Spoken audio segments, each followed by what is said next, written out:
Vou mostrar para vocês um jeito de vender sem vender, tá? Com o gatilho da reciprocidade. O que é vender sem vender?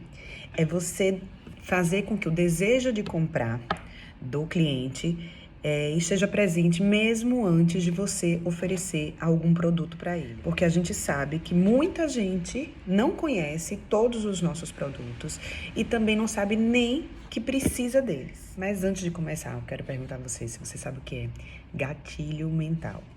Gatilho mental é um mecanismo, é um jeito que você faz com que a pessoa preste atenção no que você está falando ou que ela faça alguma coisa, né? Desperte alguma coisa nela para ela tomar uma decisão ou fazer algo. E a gente desperta esse gatilho emocional nas pessoas, o gatilho mental nas pessoas, através de expressões, de gestos ou algumas palavras específicas. Eu vou dar um exemplo. Teve um estudo científico que foi feito da seguinte forma, para pesquisar esse gatilho mental da reciprocidade. Tá? O garçom em um restaurante, quando ele entregava a conta, ele deixava uma balinha de menta. A gente vê que isso é prática comum de restaurante. Deixou uma balinha lá. Só por ele ter deixado a balinha, aumentou a gorjeta dele em 3%. Então, as pessoas davam um pouquinho mais de dinheiro de gorjeta. Aí, o que foi que fizeram no estudo? Vamos, então, aplicar 2 balinhas. Vamos deixar 2? Ele fazia todo o trabalho dele, no final, em vez de deixar uma balinha, deixava 2 balinhas de menta na hora da conta. O que aconteceu? Aumentou em 14%. Um aumento brutal, gigantesco, certo? Aí vamos pensar diferente. Vamos tentar de uma outra forma. A gente vai entregar as 2 balinhas, porque a gente já viu que dá certo, mas vai ser entregue da seguinte forma.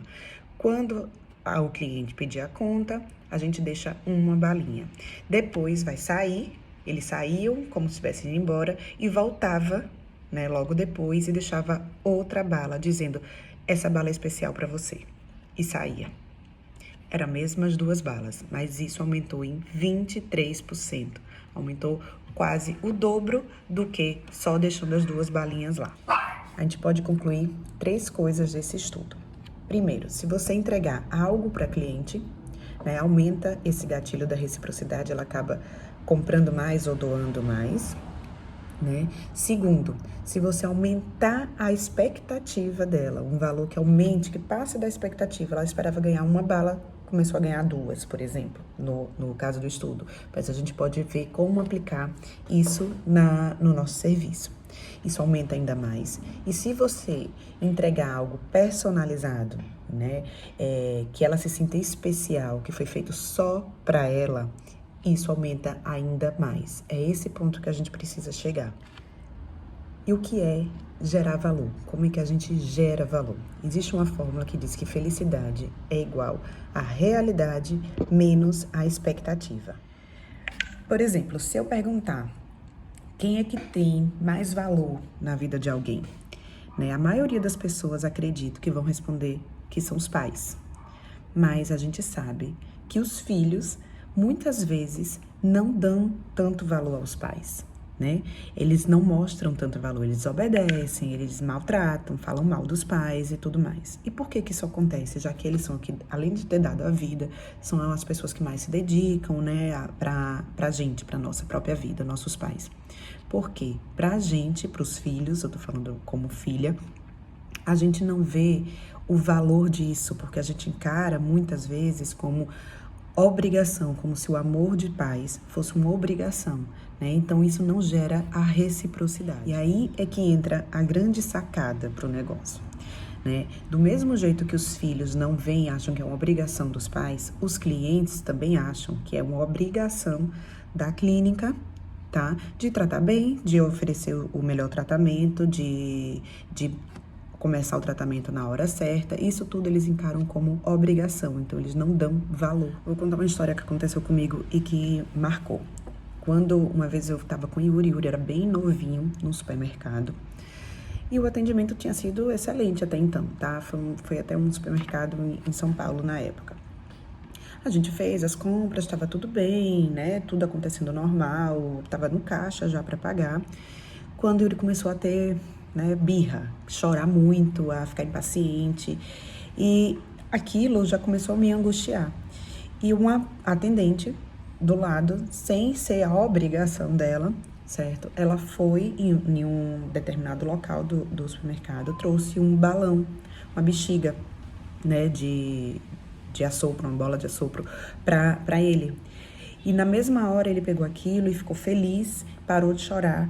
E isso me aliviou. Imagina, isso eu senti o maior valor naquela compra no supermercado. Por quê? Porque fizeram mais do que simplesmente a obrigação. A obrigação ali era de me atender bem, passar minhas compras corretamente, ser gentil, ser cordial e pronto. Não precisava ter feito esse a mais, né? Que me aliviou muito, que me deixou mais feliz, mais tranquila e deixou meu filho feliz. Quando a gente deixa o filho de alguém feliz, pronto, ganha o mundo para essa pessoa, né? Então, é nesse sentido, de você oferecer mais do que a pessoa já está esperando. E para funcionar esse gatilho da reciprocidade, você precisa estar aberto, porque não é uma coisa ensinada, né? Há situações da vida, por exemplo, não é toda hora que chega uma criança chorando e ela não foi treinada toda vez que a criança chega chorando fazer isso. Provavelmente aquilo tocou ela, talvez ela tivesse um filho também, e isso gerou essa ação dela. Então, para você estar aberto a esse gatilho de reciprocidade, você tem que estar conectado com seu cliente e tentar ao máximo servir, né? Agradar. E é esse agradar genuíno que gera o valor. E qual é a pergunta mágica que você tem que fazer para conseguir usar esse gatilho mental? É sempre perguntar, toda vez que estiver atendendo alguém, esse é o máximo que eu posso fazer para agradar essa pessoa, para servir essa pessoa? Porque, sejamos sinceros, né, a maioria das vezes a gente tá ali só cumprindo tabela, né? E porque tem outras coisas na cabeça, tem outras coisas para resolver. Mas se a gente sempre parar e fizer essa pergunta mágica na hora que estiver atendendo uma pessoa, isso vem naturalmente. No resumindo, seria aquela máxima, né? Quando você faz o bem retorna para você. Então, quando você é bom com as outras pessoas tendem a retribuir também com bondade e confiança em você.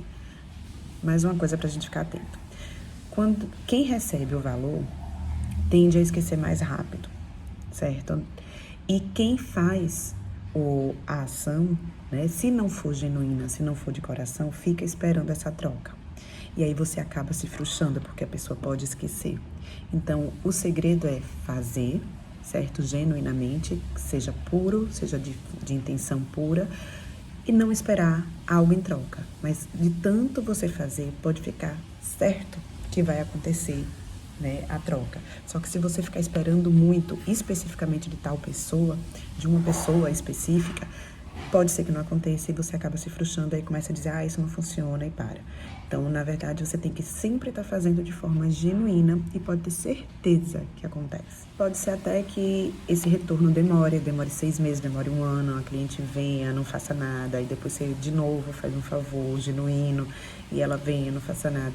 Mas tem gente que é assim mesmo, tem gente que compra na hora, tem gente que precisa gerar mais confiança, tem pessoas que têm o seu tempo de compra. A gente não pode desistir nem mudar a nossa forma de ser. Existe um livro chamado Dar e Receber, que ele classifica as pessoas em 3 tipos. O primeiro tipo é o tomador, aquele que sempre quer receber mais do que dá. É o egoísta, vamos dizer. O segundo é o compensador, que é aquele que dá, mas ele espera receber. Tá? Ele está sempre dando, mas ele espera receber. E eu vou dizer que a maioria das pessoas estão enquadradas nesse tipo de pessoa. E o terceiro é o doador, aquele que dá mais, né, do que recebe. Ele não está preocupado se vai receber, ele gosta de doar. E qual desses 3 você acha que tem mais sucesso em vendas ou sucesso profissional? Exatamente, o doador. O doador, as pessoas que têm essa característica de doador são as pessoas que mais têm sucesso. Mas só para terminar, a gente só precisa ter cuidado, certo? Porque o doador, ele precisa se cuidar também, tá? Senão ele lembrar que existem os tomadores também, que vão começar a querer sugar você. Por exemplo, temos aquelas clientes que só querem comprar na promoção, né? Que são os sugadores. Mas a gente precisa montar estratégias, de preferência gerar valor no atendimento, resolvendo os problemas e de vez em quando também oferecendo algumas coisas realmente de valor para ela, uma cortesia, brindes, descontos também, né, fazendo algumas promoções, isso que a gente já começou a falar essa semana, de vender, que é chamado de upsell, vender um pouco a mais com um desconto. Isso também pode ser encarado nisso, principalmente se você falar que é especialmente para ela, tá? E aí eu deixo aberto e quero também sugestões de vocês de como que a gente pode gerar valor com esse gatilho da reciprocidade para as clientes.